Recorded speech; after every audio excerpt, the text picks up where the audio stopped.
this is our second video on fractions, and the first one was sort of your introduction to it, and now we're going to really add and subtract fractions. And the difference with this is that there's going to be minus signs or negative signs and minus signs throughout, so we've got to learn how to handle that. All right, let's review first about how to convert mixed numbers into improper fractions, because now that we have negative ones, it might be a little tricky, and there's a mistake you can make that if you're not careful, you won't catch it, okay? So let's just do a regular one first, just to review. 3 2/5 is what you do to make that into an improper fraction, is you multiply 3 times the 5, and then you add the 2, and that becomes 17, and then you put it back over the 5, which was the original denominator. So 3 2/5 equals 17/5. What that means, I just want to show you here in a picture what's really going on.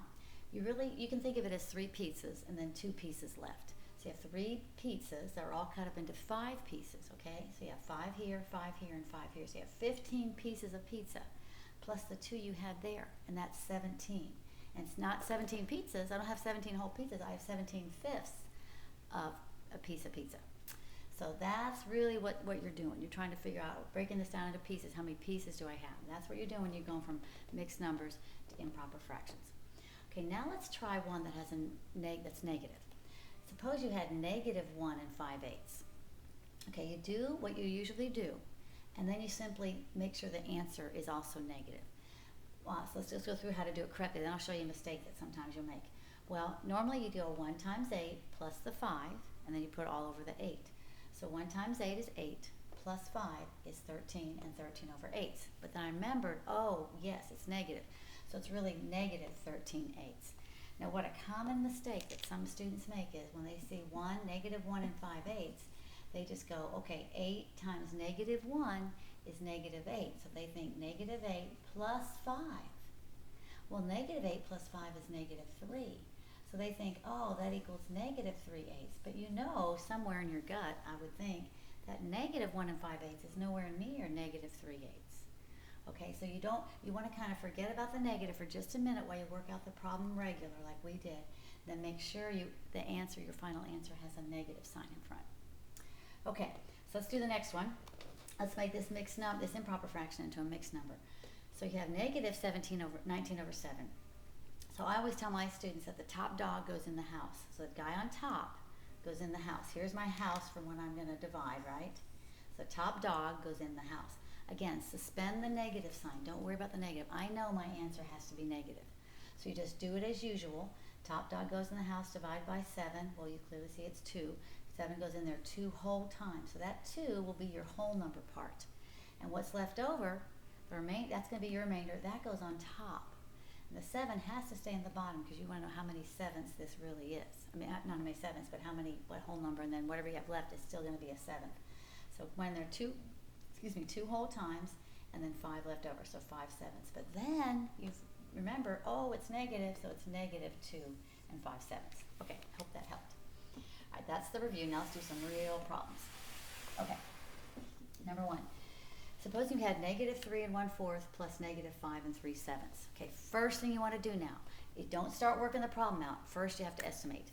So over here, I have my EST, my estimation, and -3 1/4 is really close to -3. Plus -5 3/7 is about a half. So it's really plus a -5 1/2. Well, like signs add, so I add 3 and 8, 3 and 5 is 8, and then just 8 1/2. Okay, so my answer should be somewhere around 8 1/2 negative. Okay, so I'm going to go ahead and add. I know I need to add them up. Don't worry about your sign yet. And you add them up, you follow the rules that you've always known to do, and it turns out to be 8 and 19/28. And that is really close to 8 1/2, except I forgot to put my negative sign. So here you go. So make sure you always remember, check my sign. What should my sign be? And make sure it should be negative. Why is it negative? Because remember, like signs add, add, and keep the sign. Okay, very good. Okay, the next one.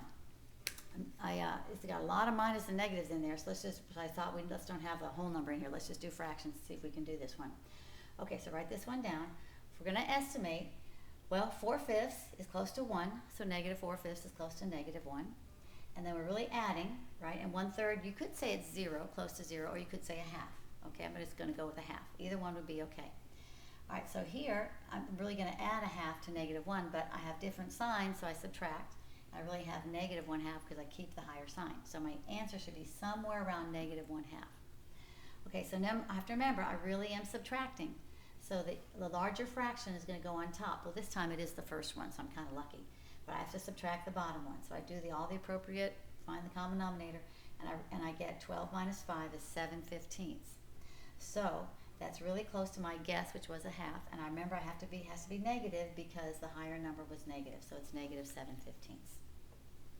Okay, lot to remember. A few more different things to remember when you're doing this, but that's how you got to do it to get it right.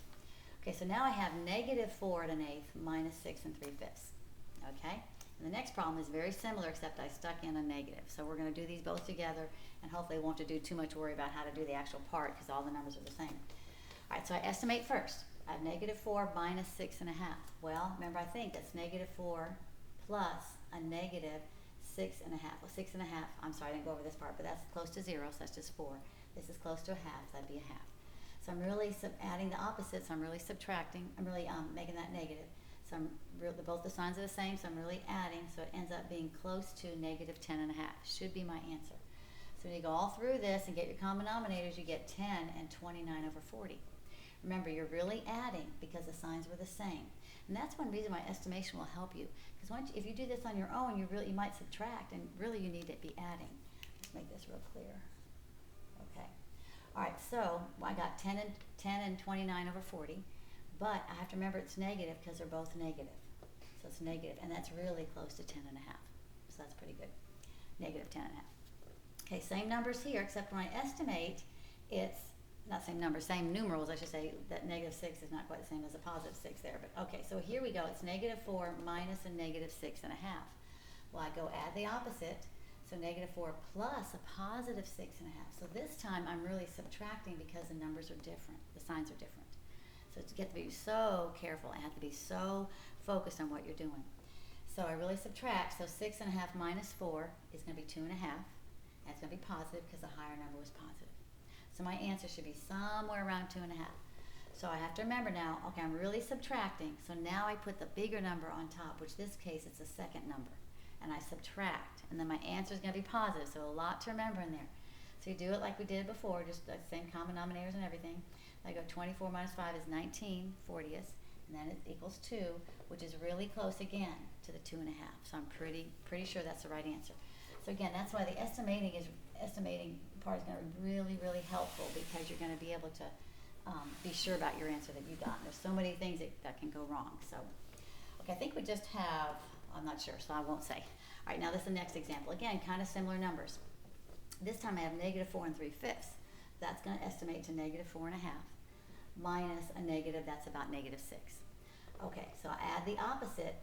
So they're different signs, so I really subtract. And now if you need to go, okay, 6 minus 4 1/2. Oh, I forget how to do that. Remember, you borrow from here, and the one you borrowed is really 2/2. So 2 minus 1 is 1, and then that's going to be 1. So that's 1 1/2. And it's going to be positive because your higher number was positive.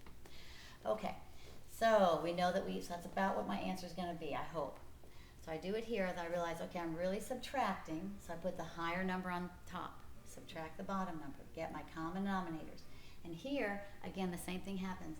This number is smaller, so I have to go ahead and borrow from the 6, make that 5. And remember now, don't make this 15. That's going to be what you're going to be inclined to do, because you're so used to doing that with whole numbers. But no. The one you're borrowing is really 40/40. But you already have 5/40. So now I have 45/40. So now I can subtract 24. And that's going to give you the 21/40. And then now it's 5 minus 4 is 1. And it's going to be positive because my higher number over here was positive. Or if I just simply added the opposite here, the higher one is positive. So it's going to be positive, and that's really close to 1 1/2. So I'm probably right on that answer. Okay. One more. Okay. Now, another example. Copy it down. Estimate 4 9ths is really 1/2, close to 1/2, so it's negative 1/2. And then I'm going to add minus is add the opposite. So you can even do it in the original problem, is just fine, so you kind of know what to do, what kind of answer you're going to have. And 1 1/4 is close to 1. So I said 1. So now the signs are different, so I really subtract. 1 minus 1/2 is 1/2. So my answer should be somewhere about 1/2. Then I line it up. Now I know I'm subtracting, so I put the bigger one on top. Okay, minus the 4/9. Get my common denominators, but then I realize I can't take 9 minus 16. So again, I borrow from the 1, make it 0, and then I have to add 36 to the 9. Well, that's 45. And now I can subtract, and 45 minus the 16 is 29, and then over 36, and that's going to be positive, because my higher number is positive, and that's pretty close to a half. Okay, close enough. All right, there's one more. Okay, now we have a word problem. Okay, but they're simple. They're not 3-step word problems at this point. All right, we have Maya's dog ate 26 3/4 pounds of dog food in October, and then he ate a lot more in November, so we want to know what the difference is. So you write your problem down, 42 minus 2/3 minus that. Let's estimate first. 42 and 2/3 is, well, 2/3 is close to 1, so that would really be 43. 3/4 is close to 1, so that would be 27. Now again, you may think, oh, 2/3 is close to a half, Miss Farmer, and you could say that, and that'd be fine, and your estimate might be a little bit different, but it'd be close enough. So then when you really do it, the bigger number goes on top, because I know I'm dividing. Get your common denominator, and again, 8 does not, you can't take 9 from 8. So you go ahead and borrow from the 42, make it 41, and the one you borrowed is really 12 over 12, but you already had 8 of them, so you go ahead and that's going to be 20, so 20 minus 9 is the 11. So it equals 5 and 11 twelfths, which is close, 15, I'm sorry, 11 twelfths, which is pretty close to our 16-pound estimate. So there you go.